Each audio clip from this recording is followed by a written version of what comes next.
Well, Hilary, welcome to the show. Thanks for having me. Yeah, of course. Thanks for dealing with all of our technological difficulties.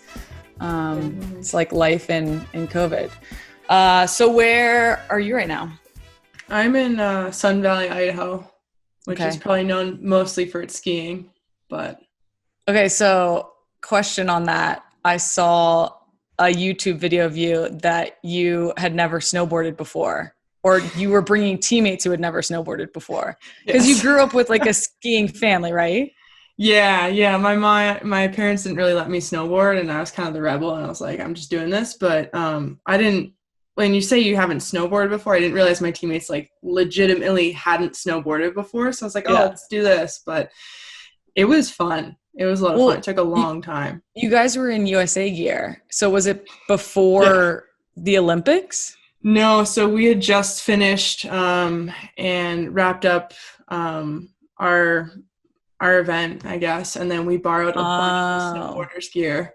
Okay, so you guys were over there and had fun afterwards. Okay, yeah. I was like, no way would their coach let them do this. I was like, if he or she did, then that's like phenomenal, because I would love a coach like that. No, we had people like rolling down and I'll say hill. It was not a mountain. Like it was a large hill. So it was pretty funny. It was a bunny slope that you took them on? Yeah. And then I had never gone at night. So it was just kind of one of those cool things to check off. And then we're wearing like gold medal Olympian snowboarder gear, like astronaut style. And it was just a really cool experience. So I'm glad we snuck up on the mountain, because we probably weren't allowed to do that, but really? Whatever. Yeah. That's like, what, did you walk up? You didn't take a lift up? No, we lifted up, but everyone's got their contracts and stuff of what you're allowed and not allowed to do. So snowboarding and skiing is definitely in there. Yeah, you probably were not allowed to. Okay, so just to start at the beginning, how did you first get into ice hockey? I read you wanted to be an Olympic hockey player since you were 5, but then I went and did some research and saw that women's hockey wasn't going to be until 98. Is that correct? So you're 5, women's Olympic hockey isn't even a thing. How does that come about? Yeah, I think it's kind of crazy looking back. So I'm like, wait, what? Like, where did I get that idea from? But, I think just seeing like the guys on TV and watching the NHL, and that was how I viewed hockey. And that was like the ultimate level, and also seeing them in the Olympics. And obviously the 1980 I wasn't around for, but hearing about it and how instrumental and pivotal it was for the sport and also for the world, it just felt like the Olympics were sort of that pinnacle. But I got into hockey sort of in a backwards way. We moved from California to Illinois, and I come from a ski family, and everyone skis, like everyone. I was on skis when I was like 2 years old. And my mom kind of looked around and was like, what do I do with my kids? There aren't any mountains here. Once you got to Illinois? Yeah. So that's funny. She's like huge, active sports enthusiast, loves playing tennis, paddle tennis, you name it, she'll go out and do it. And she actually met another woman who played hockey, and her husband was a coach, and all of her kids played. And she suggested to my mom that she get all of us children out on skates and learn that summer so we could play in the upcoming winter. So did you start on rollerblades? Nope, you just get out there. They just kind of throw you out on the ice, and you kind of do the Bambi thing, trying to get your feet underneath you, and slowly you learn. And I remember getting out there, and if you could skate to the far boards and come back, you'd earn these little buttons. And so the buttons were the big indicator of how good a skater you were. So I always wanted to accumulate all the buttons. And you had as many buttons as possible. Yeah. And then sure enough, you're kind of hanging around the rink, and you see the older kids coming with all the gear, and you're like, what's that? Like, I want to do that. So that's kind of how hockey sort of evolved for me, and I know my brothers and our family. And it's funny because my parents had to learn all the rules as we went along. Yeah. So your parents knew nothing about hockey? Nothing. It was just like a geographical situation where this was an option, and I'm going to get my kids into it. Yep. No, it's wild. I think for my dad's job, they're like, where do you want to go? London, some other Canadian city, or Chicago? And he's like, London. And they're like, perfect, you're going to Chicago. So It's usually how things work in life. Yeah. That's funny. If it makes you, well, my only experience with hockey as a young child is my cousins lived in Maryland, and they played hockey, and we were at an ice skating rink. It was the first time I was on skates, I'm pretty sure. And I tried to they were all doing hockey stops, like, the cool thing that you guys do. And it's like impossible to do. Yeah. So I'm probably like 8 or 9, maybe 10. And I'm like, yeah, I can do that. I do a hockey stop. I don't obviously execute it properly. And I end up stopping myself with my head against the ice. And I wake up in like my uncle's arms, and that was my first concussion.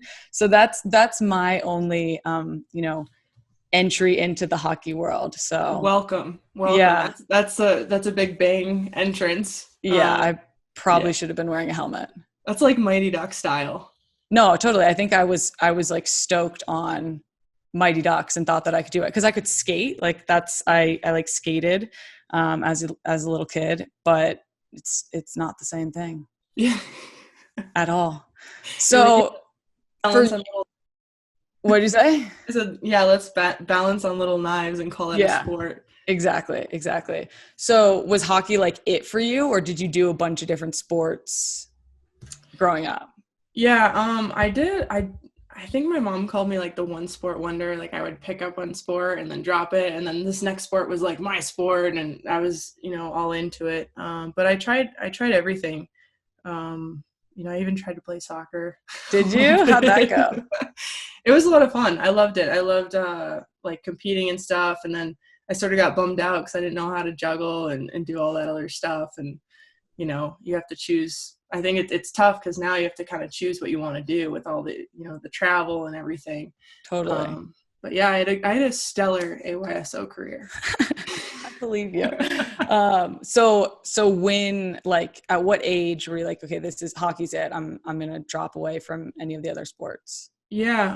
I think, I was trying to figure out, if I wanted to go to boarding school or not, to be honest. And I had to make that, decision, like geographically, if I wanted to come out here to Sun Valley or somewhere in Colorado or even Utah, or if I wanted to go out east. Mm-hmm. So I'd say, sorry to stop you. So is that is that a thing, like in hockey, you go to a boarding school because that's the best option in terms of competition and development and that sort of thing? Yeah, for me at the time it was just because girls hockey didn't have the same opportunities it has nowadays. So in order to get recruited to college, a lot of it was heavily East Coast, and then there's one school, Shattuck, up in Minnesota. Mm-hmm. But yeah, it was kind of one of these decisions where I wanted to go for the school part, but also on the sports end, it would offer me better opportunities to achieve my dreams and really push myself as a person and develop me. That's sweet. So why did you choose, I can't pronounce your boarding school's name. Choate Rosemary Hall. Choate Rosemary Hall. Why did you choose that one? What brought you there? Yeah, it's just the feeling I got on campus. And it's like boarding schools are crazy. Did you go like visit all of them? Like, is there a recruiting process? Like, how does that work? Yeah, it's kind of like small colleges. Got it. Okay. Yeah. Okay. So my mom and I, after one of our tournaments out east, kind of just stayed a few extra days to do the whole boarding school or the prep school tour. And Choate was not number one on my list. I actually wanted to go to a smaller school in Rhode Island that had programmed to tag sea turtles and sail around the world and do fun things. That's awesome. Yeah, I just didn't get that feeling when I was on campus. But I got that at Choate, and I went there for 4 years. Wow. So freshman through senior year. Yeah. And that's before, like, you think about like cell phones and how connected we are, and to be able to do this right now and Zoom and whatnot. Cell phones, like, not everybody had cell phones, and it was kind of like a new policy on campus. So you weren't allowed to have cell phones. And I remember my mom dropped me off, and we forgot to unpack the actual modem phone. So I had no way to communicate to her. A modem phone. Yeah. And my first dorm room was underground, so I got no cell service. We weren't allowed to be on our cell phones, so I was hiding in the stairwell calling her, being like, Mom, can you come pick me up? And just like absolutely homesick for the first month. And then after that, I just didn't really call home again because I just got so involved with sports and everything going on there. Yeah, for sure. to back up a little bit, before you went to boarding school, you played in boys leagues. Were there women's leagues, like, or girls leagues where you were living? How'd that look? Yeah. So let's see, for a number of years, I don't think I played girls hockey until I was like 11 or 12 years old, just because it wasn't really a thing. And when you say that, you mean you weren't playing like in a league, or you were playing in a boys league?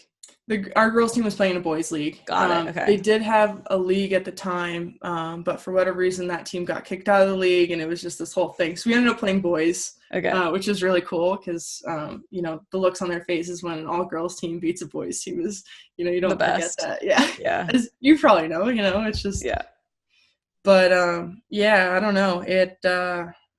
I'm just so grateful that the next generation coming up now has more opportunities for all girls play and girls leagues. But I used to take the train from the suburbs of Chicago into the city alone with my backpack and my hockey bag.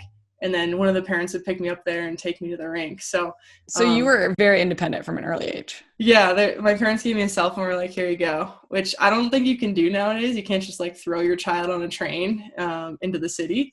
I mean, you could, but I feel like a lot of parents probably wouldn't.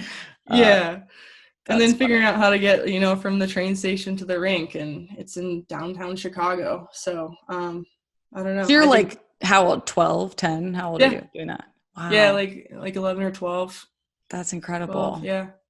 So did you say what age you think you like just focused on hockey?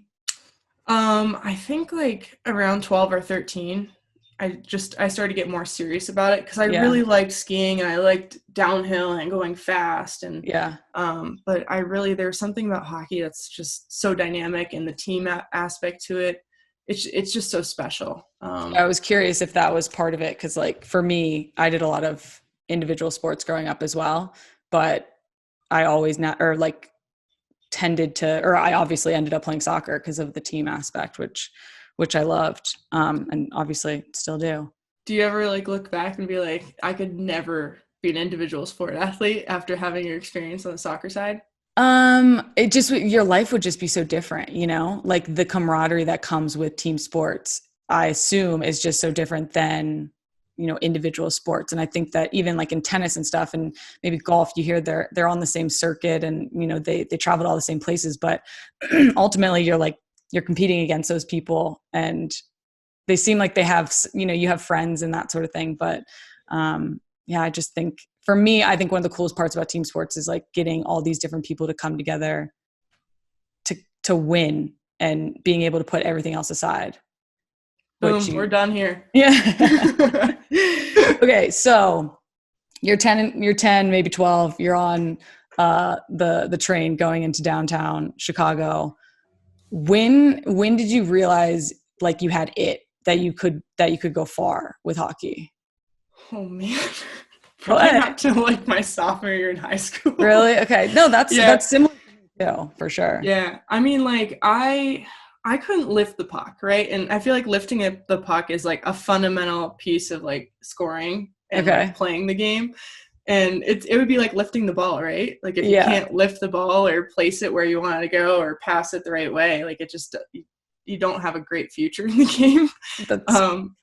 Yeah. So, I mean, I wasn't able to like consistently do that until I got to the high school level. And then I was like, oh, this is great. And then you start getting sort of attention for your capabilities and stuff. And, you're being recruited for colleges, and it kind of just changes a little bit. Do you think that, because I find it interesting that you decided to go away to boarding school to make this decision about like your potential career without even knowing, like I might have what it takes to make it super far? Was it just like, I'm passionate about this, I want to make it this far, like I want to get there, but I'm not sure if I can? Or was it just, no, I'm going to, and I know I have what it takes? Yeah, it's such an interesting question. I don't know if I was just like naive and I'm like, this is what I'm going to do and I'm going to do it. Yeah. And just not even feeling empowered necessarily to do it. Just was like, this is what I want to do and I'm going to try and do it. But I don't know. I mean, that's a really good question. Yeah, because I feel like so many youth players like get discouraged at a young age because they might not be the best. And like for me, I definitely wasn't at all the best on my team. I was probably the most competitive, but it was like, so, and I think my competitiveness is what fueled me to make it as far as I have. But so do you feel like in high school is when you started to really dedicate yourself to like developing as a player, all those technical aspects? Yeah, I think so. And then too, it got me more touches on the ice and just consistently and having a schedule. And then, I mean, I would skate like 7 days a week, which is kind of crazy now, like looking back, like what was I thinking? But you just get so passionate about it and obsessed in it in a healthy way that you're just addicted to getting better and learning more. And it's just, you know, through any sport, when you get higher and higher, I feel like you're even more humbled and there's more humility involved to being like, wow, like I need to go learn that. So I think that's just what kept me like hungry for more and coming back. For sure. No, I feel you on that. It's like, as you said, as you get better, you realize how much farther you have to go. So it just takes that much more. So I find this fascinating because you were the youngest player ever on the U.S. senior national team in 2007. That was like your debut, right? Yeah. I don't even know if I was the youngest. Well, you were the youngest player at that time. Yeah. So you were what, 18? No, I think I was 17. I was still in 17. High school. Yeah. But so, yeah. You went from being like, oh yeah, like I like hockey, and I don't know if I had it, but then you're on the national team. Like, how does that happen? I don't know, to be honest. I think there's always that disconnect when you want to make the jump and you don't know how you're going to make the jump or when you're going to make the jump, and you want a coach to be like, this is how you do it, and they kind of lay it out for you, but it's always one of these things like you're always being scouted and recruiting, and you just want to try and get through the threshold to be in the player pool. And so my big break came from a under 22 series, and they saw something there. And then from there, I went to the next level for the senior team. And at the time we didn't have a U18 program. So that was just a big jump. And I remember I didn't play very much for the first couple of years. And I remember saying to myself, you know what, like I have this, and this to work on, and I'm going to come back here and I'm going to make sure the next time I'm in a U.S. jersey that I'm not just going to be sitting on the bench. Like I want to have an actual impact on the game, which is unfair to say because there's different ways to have an impact on the game. But I think that was just, I want to perform on the ice. You want to be out there. Yeah. So you guys are set up similarly to how we are in soccer with youth national teams, and then they feed into the higher team or the senior team. Is that correct? Yeah. So we have like probably similarly the development camps, and a lot of the times it's not really clear how you get all the way to the senior team, but you just show up and continue to show up, and hopefully you get afforded a break somewhere here or there to bust in. So I assume you got recruited or a coach saw you within that system playing in high school. Yeah. Yep. Interesting. Yeah, it's the same for us. It's so funny. It's like the way I made it to the national team is I got seen at I was guest playing on a club team at a tournament that like playing up a year that I like randomly at the last minute decided to go. So it's just like sometimes you just get lucky. Yeah, exactly. That's how it works though, right? It's true. Work hard, get lucky, something like that. Yeah. So when you went to your first, like when your first time with the senior national team, Wisconsin head coach is the coach at the time of the senior national team. Yeah. Is that right? Or was he? It might have been the Harvard coach. Okay. So how did you end up at Wisconsin? Oh man. I went on a visit there and I was like, let me sign now. Really? What was the deciding factor? What got you there? It wasn't the parties. No. No, I just had a great time, and I knew that, and maybe this is from like having that like boarding school, small like college kind of feel background. I didn't want to do that, and I really wanted to feel like a small fish in a bigger pond. And I knew like I needed to diversify my skill sets and learn from someone else. And a handful of the girls on the U.S. team were actually on the Badger team. So I was like, what a perfect opportunity to learn from the best. And then obviously it's a great school and it's a really good time. So kind of check. All right, let's go. It definitely wasn't the parties that got you there. No. Oh man. Yeah. How are they situated in terms of like national rankings? Number one. Oh yeah. Okay. So you went to a powerhouse. Yeah. And I know, like, there's pros and cons to that. I just know, like, I love training under people who have, like, I'll call them like more jumps than I do, and more experience on the game. And that's a big motivator, is sort of having that rabbit you can chase when you're that young. Totally. I feel you. Do you feel like you're like that for younger players on the national team now? Oh, like, man. Do you go out of your way to try to be that person for the younger generation? I try not to be scary and try to be like accessible. Do people find you intimidating? Yeah. Like, Yeah. I think I have like one of those like resting biatch faces. I think I do too. I constantly, like, I will meet somebody and it'll be a week or 2 weeks or a month later and they'll be like, oh, I was so scared of you. And I was like, why? I think, that's funny. So you've gotten that before.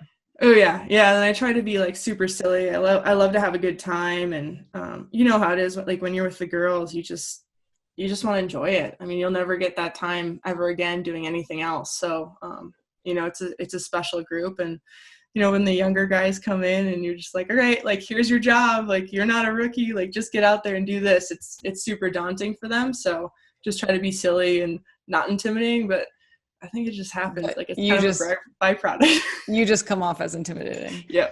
Oh man, that's awesome. Okay. So you show up at Wisconsin, you're a freshman, you've been in with the senior team, and you clearly have a target on your back because your teammates are probably looking at you as like, oh, this is a hot shot coming out of high school into college, into the number one program in the country at the time. Like, and then you just crushed it. Like, you smashed your freshman year. I have stats up here. That's ridiculous. Wisconsin's all-time leading in career goals, 143, career shots, 986, career game-winning goals, 30, power play goals, 37, hat tricks, 9, single season goals, 47, and total points, 262. Like, did you expect that? Was that like your goal, or were you just like, I just want to learn, I want to get better? And I didn't, like, it sounds like you were probably the best player that's ever played at Wisconsin. No, I just want to play. I just want to play hockey. No, I don't know. I mean, I think, I did have like sort of a chip on my shoulder, and I joke around with one of my teammates now. She's like, man, I had this dream that you asked me to give up my number. She was 21. And that's like, my number that I wear with the U.S. team. And I'm like, oh my gosh, Angie, like, I would never do that. So wait, this is at college? She had this dream? That's so funny. She's like, I thought you were going to ask me. I was like, I would never, but it just, I mean, maybe I just didn't know like what I was capable at the time. And obviously playing with good players makes the job so much easier. And that's how you can put the puck in the back of the net. Yeah. But why do you think you had a chip on your shoulder? Like, do you think, so did you go out there like feeling like you had something to prove? Yeah. I think, whenever you've got sort of a reputation or expectations, or you were on the U.S. team, every time you step on the ice, like, there's a standard. I'm sure you guys feel similarly or felt similarly. And, there's always people that feel like they should be there, and you have to kind of be like, no, like, this is why I'm going to continue to go up here with performance. And I also got cut my senior fall from the U.S. team. So that was like fall of college or of high school? Freshman fall. Oh, college, so that's okay. We're getting to the getting down to the actual. So I was like, the real reason. What's going on? Why'd you get cut? Yeah, I don't know. I mean, it's not like clear, I guess. And at the time, we had kind of these like foggy expectations and little check boxes and stuff. But I went from second to last ranked in our player pool to ranked, I think a year later, like 1. So so imagine that they rank us in numbers. Yeah. So this is public information for the team. No, it's all internal. We don't do this anymore. That's why I'm like sharing it. Internal But within the team, like the coaches share it with players, or they just share like your individual ranking on the individual team with ranking. just you. Yeah, just me. So the coach was like, "Yo, you went from 2 to you're last on my list. That's Yeah. why you're getting cut." And we had different coaches too, right? So the first time I'm on the team, I think the Harvard coach is our under 22 coach, and then that World Championship in the spring is our Wisconsin coach, Mark Johnson, and then that following fall is a coach from like Ohio State, or it just continues. So there's not a consistent coach. No, now we have one because Okay. that was like feedback we gave. But at the time, they would kind of just rotate through this carousel of coaches, and so there'd be different expectations, and it was really hard. But That seems and almost then impossible as a player. yeah, it's tough, and then there's also the pressure of you wanting to make it and edging out a spot. But then so fast forward to winter, which is our winter camp, which the player pool expands for that camp because it's a tryout again. Mm-hmm. I'm not even on the original list for that.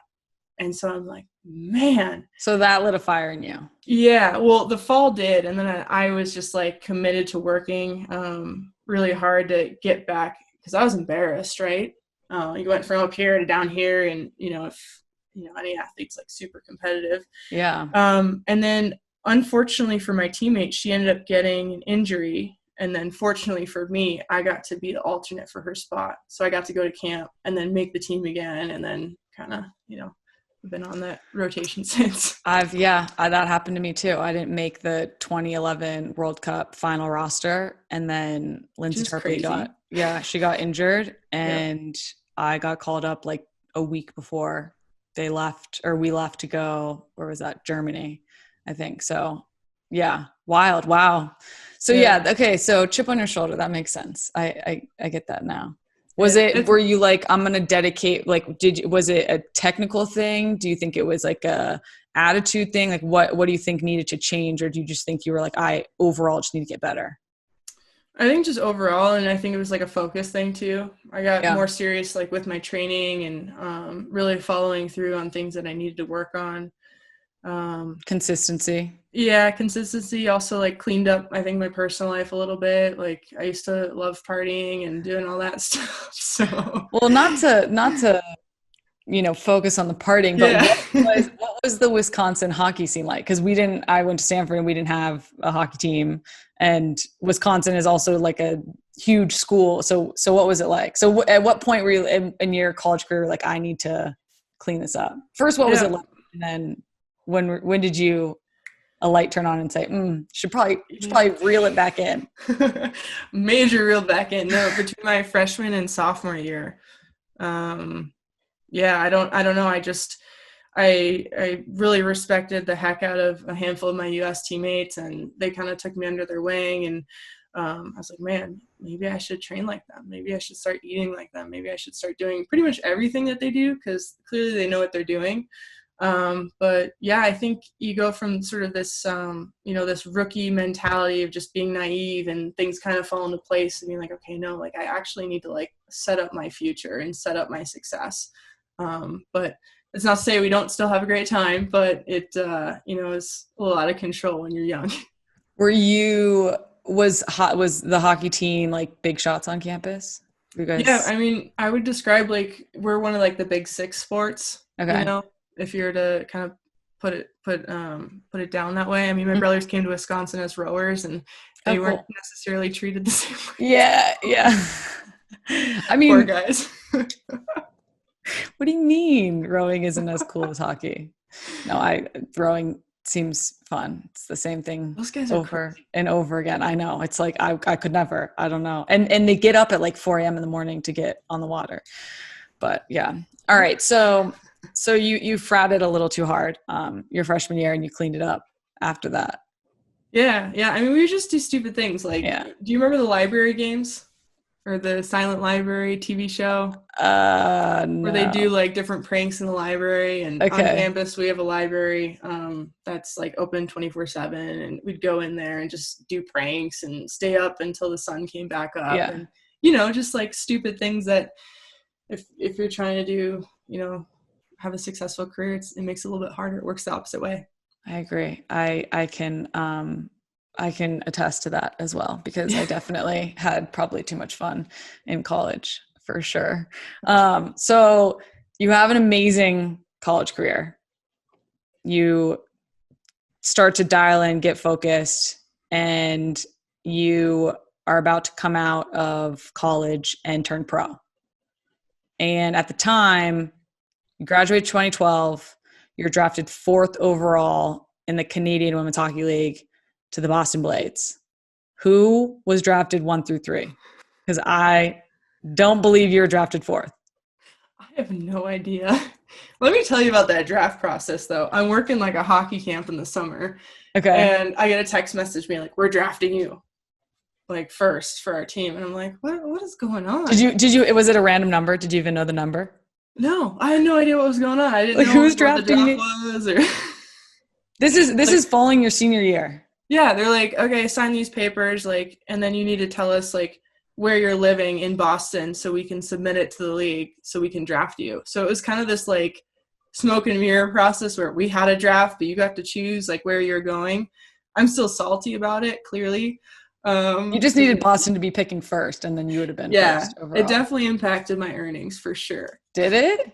No. I was like, really?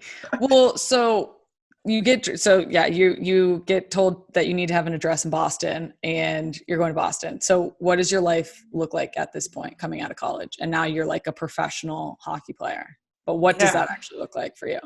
Well, let me tell you, the reality was far different than what I thought it was going to be. You're coming from like Wisconsin, where you get to charter all over the country. You guys chartered? Oh yeah, football budget.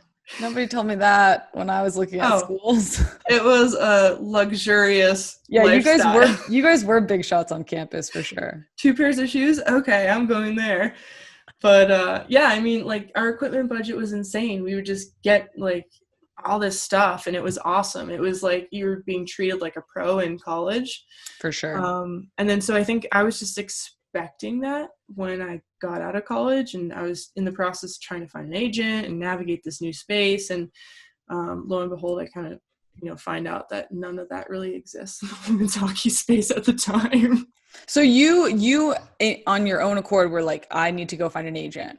Yeah, I was like, oh, like, we're gonna negotiate these like sponsorship deals. Like, I'm going, like, I don't know, like, what I was thinking, but from like the draft process to moving out to Boston to not understanding, like, I now have to plan out my own day. Like, I went from a program that was like Grey's Anatomy is Thursday at this time, and this is when we travel, to like, okay, like, there's nothing. Wake up, like, figure it out.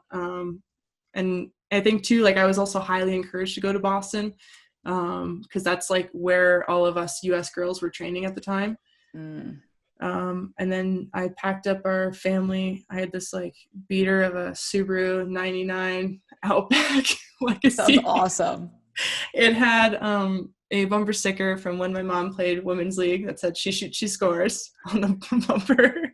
Very fitting for what you were about to go do. Yeah, it had been wrapped around a pole by one of my brother's friends in college, and it was just, I think we had a hanger for the antenna. So anyways, I packed that car up and drove from Wisconsin to Massachusetts. By yourself or what?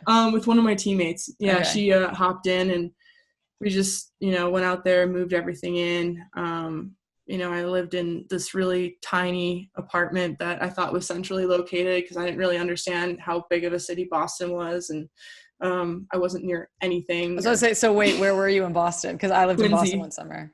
I don't even know where that is. Quincy? Yeah, it's like south. Like, if you're going to go to the Cape, like, it's like you're exiting Boston. It's like one of those first exits outside the city. But I've lived like Quincy, Everett, Concord. I mean, you name it. I've been all over. That's the life basically. Yeah, constantly moving.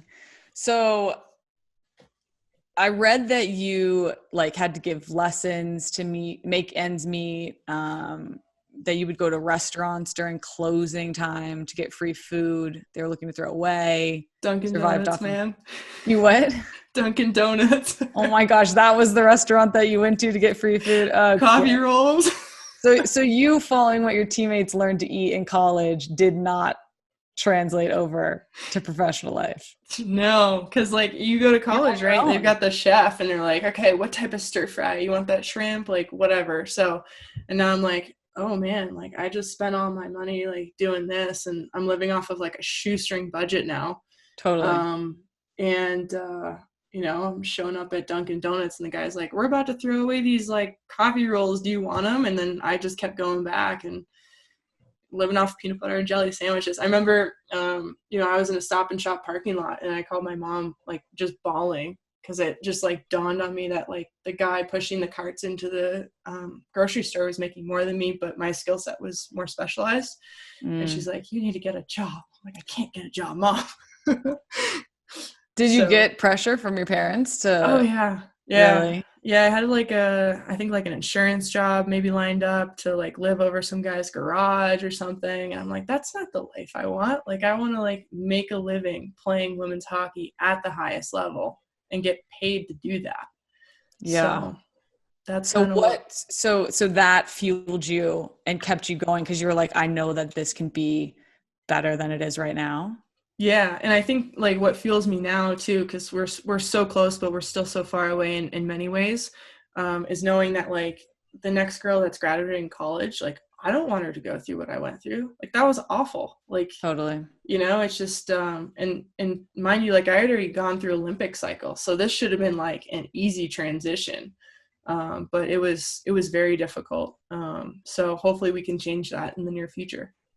For sure. Yeah, I think that's a lot of what, you know, all the generations before us have put in the work and put in the time and the sacrifice and we still are, but it's always in hopes that the next generation is going to look much different than what we're seeing. So you come out of college, you're like the best of the best, although you were drafted 4th overall. So we'll just leave that there. But so how do you handle the juxtaposition of going from college, which is you get everything you need, you're chartering, to having to survive off of peanut butter and jelly? Like you just make it work? Like I don't know, just. Yeah. I think it's just like you know, it's sort of like a sheer like willpower, like an indomitable will kind of thing. Like I'm going to make this work. And maybe it's just me being stubborn and all of us being stubborn. But, you know, too, I think outline our experience at the pro level. A lot of us were playing pro for the national team. Yeah. And we wanted to make the next Olympics. So that was like the big driving factor, I think, of, you know, showing up every day and doing the right thing. Yeah, that makes sense. That was where you were going to get better. And that's where you're going to get your touches. You had to, if you wanted to be in the Olympics, because that's like I guess the biggest goal that you can have is gold medals. Yeah. But so I want to talk about Olympics, and I also want to talk about women's hockey culture. So I saw you. I went and looked up a video on YouTube of you guys getting in fights with Canada before the 2014. So scared of what you've looked up on YouTube. Every time I looked up on YouTube, I'm like. When people are like, I've Googled you and you're like, I don't want to know. It's true. No. Only good things. I enjoyed it. Is like fighting obviously is a big thing in men's hockey. Yeah. How do you allowed in women's hockey? It's not allowed or it's not a lot? No, it's not allowed. Really? Yeah. But you guys were going at it in this video. Oh yeah. Cause like we just don't like each other. Yeah, no, I know.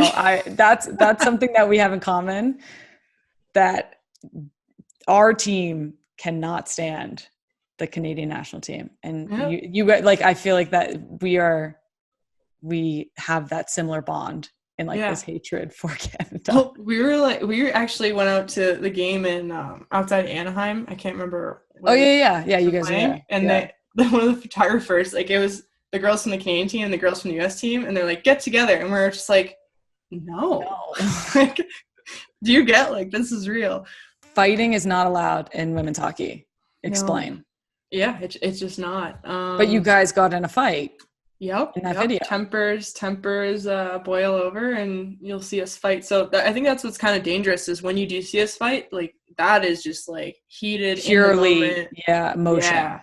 And then two, like our officials don't know what to do because they haven't necessarily received that type of training, and they're not used to it, like night in and night out, like being like, okay, this is how I pull players back. So, yeah. And I think, sometimes they almost do a disservice because they'll hold one player and then the other player is just like throwing rails at her.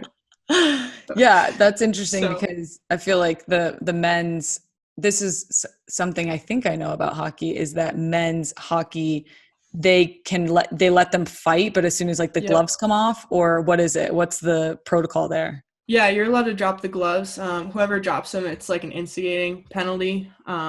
But it's definitely like a part of their game more so in terms of changing or shifting momentum and getting like the home crowd behind them. Yeah, it's like there's like strategy to it. It's not just emotion. Yeah. There's somebody, I don't know what their name is or the nickname that they get, like the ringer that goes out and just the enforcer. Somebody So it's like I was like, the ringer. Yeah, the ringer. So like you have an enforcer on your team that it's not even necessarily, he's not even mad. He's just there to like change the game. Yeah, and they're trying to get away from that model just because NHL has become like more like skill based. So you used to have guys on the team, and this would frustrate me when I go see the guys play, and like some of them didn't even know how to skate, like barely knew how to skate. It was all physicality. Yeah, and they would just get out there and just pound some other guy's face in and be like, all right, good job, give him a slap on the butt, and he'd be at the end of the bench until they needed him again, And now you don't really see that. I mean, there are guys that are like tough as nails that you just would never want to go toe to toe with. But yeah, that used to be an actual role people would get paid money to do. Wow. Not even like hockey aside. And some of them can play hockey. I'm totally discrediting them, but they recruited somebody from like MMA and then put skates on them. Yeah, here you go. Go out there. No, I mean they do know how to skate, but I'm just like, man, like this isn't a sport anymore. It's just so much different. But it still is allowed, and now it's a little bit more complicated because anyone entering the league has to have a half shield. And you used to be able to enter the league without even a helmet, and then they added a helmet, and now you have to have a half shield. And when you punch, so you're not allowed to take off your own helmet anymore. When you punch one of those half shields, if you haven't removed the other guy's helmet, I mean, you could like really damage your hand. So a lot of them would probably be like, yeah, I'd rather be on the ice playing than, have my hand like bandaged up. So yeah, pros and cons of being a enforcer. And then for us, we're just like full like, Yeah, it was, I don't really enjoy watching fighting, like boxing, that sort of thing. But for some reason, I find fights in hockey fascinating just because it's like, we can't do that in soccer. Like you can't beat somebody, and maybe because you have so many pads on and like that sort of thing. Yeah. It's allowed, but I find it like, it's like, that's part of the sport. You can do that. Yeah. I used to do like gladiator circles and like our boys hockey camps. What is that? What's a gladiator? Like you all like everyone in the camp would get around like one of the center ice dots, and you have one each from each corner go in the middle and just wrestle each other like on the ice. Like that is like, don't do that. Yeah, the funniest part is like you're wrestling on ice. Like that just doesn't make sense. No, but I was scared about you brought that video up because I'm literally like choking on my mouth guard in the corner. And people are like, why aren't you doing anything? I wasn't going to comment on your specific fighting abilities, but no, everybody looked like they were having a good time. Let's just say that. Well, our coach was like, she was so strict, right? And she's like, all right, go out there. And I'm like, coach, like, I don't play with those guys because it was like the twins, and the twins are like super like hardcore, tough as nails. Like you'd want to go to battle with those guys, super physical. And she's like, no, go out there, tell them green light. And I'm like, green light? What? Is green light like green light to the fight? Yeah. She's like, you guys got to send a message. Because one of the Canadian girls absolutely dismantled one of our girls, like dirty hit. Refs weren't doing anything. So she sends me out there. And then the twins are like looking over like, why are you out on the ice? Like going into the face-off time, like green light. And did people know green light meant like, okay, we're going to fight? No. They're like, what's going on? And then sure enough, like they deck somebody. And all of us are kind of, I don't know, like how far in the video you watch, all of us are like, oh my God, like, is someone going to respond here? Okay, no. And then it goes down this end, and it goes down this end, and then it goes back. And then like the smallest player is in front of the net. And I'm just like, yes, I got her. Green light. Yeah, and then kind of just started it. I mean, she barely touched our goalie, and yeah, that's what the commentators were saying, that you that you were looking out for your goalie. Yeah. Well, like, I respect that. green light, guys. Yeah, okay. But okay, so you're 5'11", and you like I guess somewhere talked about putting on 15 pounds post college. Is women's hockey, like, is physicality is obviously important, but like, might sound like a stupid question, and again, my hockey knowledge is limited, but would you rather be shorter in hockey because you're closer to the ice, or would you rather be bigger? Technically, I guess like the low center of gravity would be helpful for like getting hits, but you know, I don't know. I prefer being bigger. True. It just like affords you a different I guess way to like inject your skill set into the game. Yeah. And then too, like the longer the reach or the bigger my body, like I can protect the puck like other people can't, or do like things. And especially from like the woman's standpoint, a lot of the equipment's made for the guys. So the more like you resemble like a guy's stature, you're going to be able to use all the technology that goes into the equipment. That's super interesting. And was the putting on pounds after college, was that intentional in the sense of like, I'm going to be competing with women that are more experienced and like probably more muscular and physical than I am, therefore like I need to gain an advantage? Because I left college and my college coach told me after my senior season, he was like, he met with me and he was like, great season, you know, but I just really want you to be drinking 2 muscle milks a day because you need to put on a lot of pounds, like you need to put on weight. And I was like, okay. And so I just chugged muscle milk. But so was that like intentional? You knew that you needed that to be able to compete? No, I think, you know, we had a similar conversation and they're just like, we want you to be like bigger and, you know, do this. I was like, okay, like I'll go put on this weight. But it was definitely brought up by like our staff. And then I was like committed. I'm like, okay, like I gotta go do this. And then too, just because I am bigger than a lot of the other women on the ice, having that amount of weight, like in front of the net, no one can move me. So It's a huge like performance advantage. And you kind of just sink in. Yeah, so you just own people. yeah, as much as you can. But then the downside of being bigger is you get what I call like big girl penalties. And, you know. They're out to get you? Is that what it is? Because you're bigger? Okay. Sure. Well, if someone like tries to hit me and the ref only sees like a piece of it, like I'm the one that's instigating, even if I'm like on the boards. So I'm like, all right, well, that was a big girl penalty. But also too, like the way in my style of the game, like I'm not the fastest.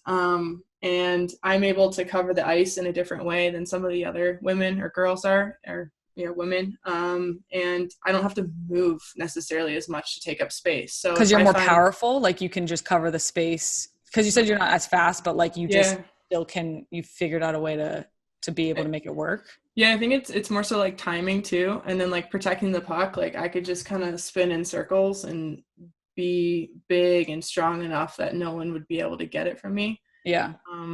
But you know, obviously there are so many great players, so it's really hard for me to be able to do that. But in a perfect world, I mean, having size is definitely an advantage.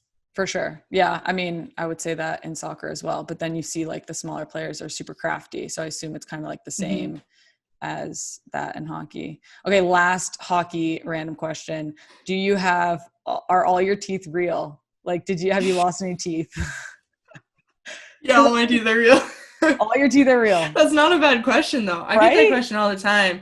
Yeah. I mean, the only like, so far, I mean, it's probably going to happen. Like, I hope it didn't just jinx you. That would be terrible. It's fine. Like, I'm rollerblading now, and I'm like, I know the 2 front teeth are just going to eat the pavement. You know, it's just going to happen. But, no, like, I think my biggest injury is I bit through my cheek, but it wasn't even playing hockey. Like, I was playing broom ball. All the way through? Yeah, I had 2 holes. Oh my God. Oh yeah, I waited for that plastic surgeon to get back in there to sew it nice. stitched up nicely. It's important. It's funny how many people, like athletes, have probably had the conversation of like, do you want us to stitch you up now, or do you want to wait for the plastic surgeon? And hopefully everybody, when it's face involved, it's the answer is plastic surgeon for sure. Yeah. But no, I'm lucky. I've eaten pizza and had like one of my back molars fall out, but nothing related to hockey. I feel like you need to talk to your dentist about that. Oh yeah. Oh man. All right. So moving on to Olympics.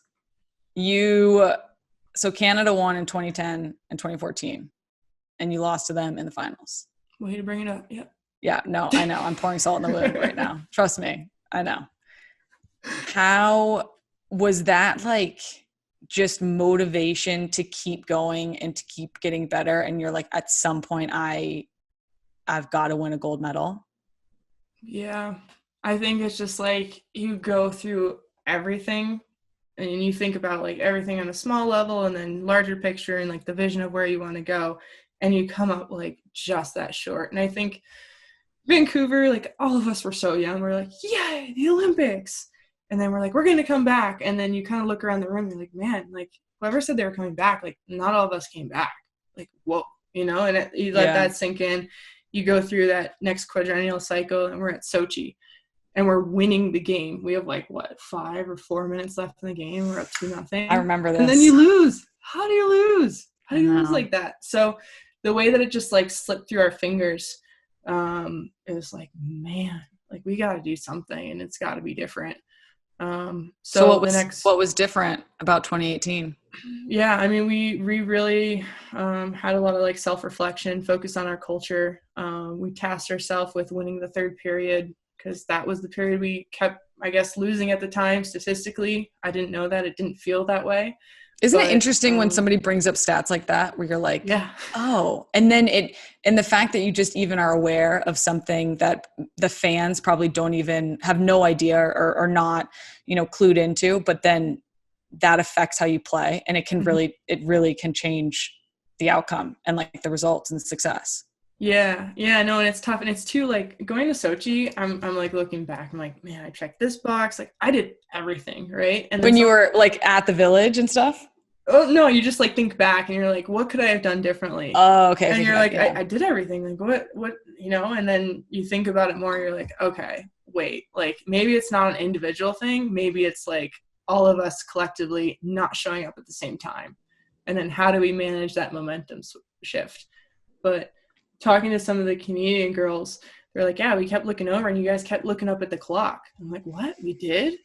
And we were just trying to like eat away at the time. So, it's one of those things like don't play to lose. And sure enough, like that's what happens. Dude, that hurts my soul. Imagine. Yeah, sorry. Like I was just going to say, like imagine being the girl who, one of my teammates, Kelley, who shoots the puck because the puck hit off the referee's like shin pad or something. And it should have been a dead play. She shoots the puck at an empty net that we think is going to go in and then it hits the post. I mean, imagine if that gets scored. Yeah. It's just like, yeah. So, I mean, silver lining in it all is good thing it didn't, because it really forced us to have a healthy look in the mirror and change some things. For sure. And so you come back and you win 2018 in a shootout. It's the first gold medal since 1998 for the U.S. team. What was that like? It was crazy. I couldn't sleep for days. So hyped on adrenaline, so excited, just like riding on top of the world. Yeah, I'm sure you know how it is. You show up for that NBC interview afterwards, and they're just like, what do you need? And you're just like, McDonald's, give me something. Totally. But yeah, no, it's the way that game unfolded. I mean, I watched it for the first time a few weeks ago because it was replaying during quarantine, and I was like, whoa, I didn't realize like that's how the game went. Isn't that funny how you you're in it and you couldn't even, you could, sometimes I can. And then other times I'm like, no, I just blacked out and was just playing off of pure memory. And yeah. It's just wild. Was it fun to watch it back again? It was stressful. I'm like, I was about to say, did you get nervous? I was so nervous. I was sweating. And then I was like, FaceTiming a couple of my teammates. And I'm like, guys, like, what were we thinking? Totally. Yeah. Yeah. I watched one of our games from France last year, and I was nervous. And it's like, you know what's going to happen. You're going to win. You know, Right. it's wild. So crazy. Yeah. Well, It was you cool watching you guys in France, by the way. oh, thanks. I was sick. It was very, yeah, it was very special, and it was very exciting. And I still sometimes I'm like, I can't believe we won back to back, you know, which was crazy. And they were just very different tournaments, but that's neither here nor there. Okay. Professional Women's Hockey Players Association. So you have the CWHL, you have the NWHL, some fold, some come back in throughout, you know, 2010 through 2020. You guys chose to walk away from both and create this Players Association. I feel like a lot of people need some context, some information, like walk us through that. How did that happen? What did that look like? What is it looking like now? Just how did that come about? Yeah, well, man, it's so complicated. I feel badly for someone who just like scratches the surface level of the women's pro scene, just because it's like all convoluted and it's all over the place. And there's so many things that happen behind the scenes, and that like the casual fan isn't aware of in women's sports. And I don't even know exactly like how or what or why, but even just reading a little bit, I'm like, oh, I can understand. Like, I know there's so much to this story. Yeah, there's a lot of unpacking to do now. Yeah, for sure. I think like plain and simple, like we were playing in, some of us were in the CWHL, and then all of us were in the CW. Majority of us went to the NW that were US based, and you had this divide between the two leagues. And the NW was this promising, shiny thing that was supposed to take us into the future of the landscape of pro women's hockey. And then personally for me, I was like, this isn't going anywhere. I'm not doing this anymore. Really? Yeah. And I was like, one of the leaders in getting people into the league and doing like the media tour for it and the heavy lifting of not launching this thing, but like getting fans to it. Right. And it was so promising. And, going through like a year one, you're like, okay, like it's technically a startup. So we're just we'll like brush things under the rug. Let's not tell the fans. We want them to be involved because every fan's a good fan and whatnot. And then year two, it's like same issues and you're not getting paid and you're just like, wait a second, what's going on here? And so I just kind of was like, you know what? Like, I'm done with this. So I went back up to the CWHL, which had loads of issues in itself, but competition-wise, I felt like it was the best to prepare me for the U.S. Schedule. And a couple of my teammates came up too for different teams, and we had a great year. And then it folded, like as we were taking the plane to World Championships in Finland. And we're just wow. Like, you're on a plane and you find out that it's folded. We have morning practice and then we're going to get on the plane. And right before we're taking the bus to go to morning skate, like it just folds. It's like, yeah, we just thought it was the best interest and blah, blah, blah, bye. How defeating is that? Awful. And two, like, I know like a lot of us were actually going to play in the CWHL the following year and get like all the top talent there. And just kind of make a transition like easier in a way of like playing.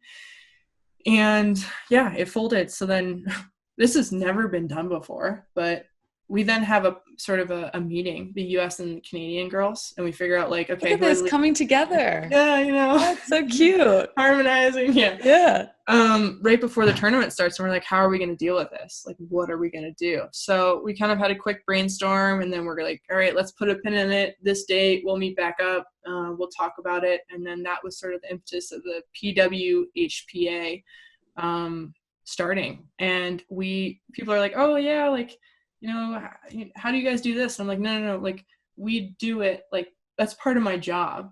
We created it. Like, we planned the events. We found the people to help us, run the doors, or the volunteers that help do the things with the team. And we kind of had to piece that together in less than 6 months. That's incredible. Crazy. Yeah. I have so much respect for you because it's just, people don't understand. People have no idea that like you are literally in my mind, the best women's hockey player in the world, and you're piecing together how you're going to get competition, how you're going to get touches, how you're going to get just playing time. Yeah. We had to put together like models of what we thought we could create and budgets. And I'm just like, how do I do this Google Doc sheet? And I'm learning, which is great because they're practical skills. But totally, if you're thinking about like competing and training and all these things that you see the guys have on TV, that's taking away from the time of performing. So it's definitely, it's bittersweet, I guess. That's the best way to put it. For sure. I have so much respect for you guys for doing that. And was it like, were people tentative? Were people like, oh yeah, no, we're doing this. Like we're all in. Was this, you had to get like, put your arms around people and be like, come with me. Like, we're going to figure this out. How did that play out? Yeah. I'd say like anyone from the national team program was like, yeah, I'm game. Like, this is what we're doing. This is our only opportunity. And through that, I think it forced us to kind of collaborate and understand people outside of the US-Canada rivalry. Mm-hmm. And then there are a handful of players who are like, I don't know what I'm doing. And you kind of have to like hold and educate them on kind of what the future should look like, because a lot of people don't understand, like if they can't see it right now, you kind of have to build that vision for them so they feel a part of it. And, fortunately, we were lucky that once you explain kind of what was going on and what we're trying to do, people were like, okay, yeah, like I want to be a part of that. Yeah. And then we were in a position where we had so many players. It's like, oh my gosh, like how do we now I have to take care of all these people and like and follow through on these big ideas that we had. Yeah. So you think like insurance, you're like, how do I get insurance for I know it blew my mind that you guys didn't even in it was either C-Dub or the N-Dub. Look at me, I'm getting the lingo down. That health insurance wasn't provided. Like that just what happened if you got hurt? That's the thing, is it was more of like a secondary policy. So if I'm someone who's not affiliated with the national team, so I don't have that insurance coverage and I'm working my job's going to have to cover, and hopefully they cover sports related injuries. And I don't know if you see downward dog going on back here. So good. He's awoken. I wish I could stretch it like that. Yeah. But so it's, that's like a sort of like a basic principle when you start a pro league, right? Like you want to make sure that you have the fundamentals to support your players. And I almost think like healthcare is more important in some aspects than the salary.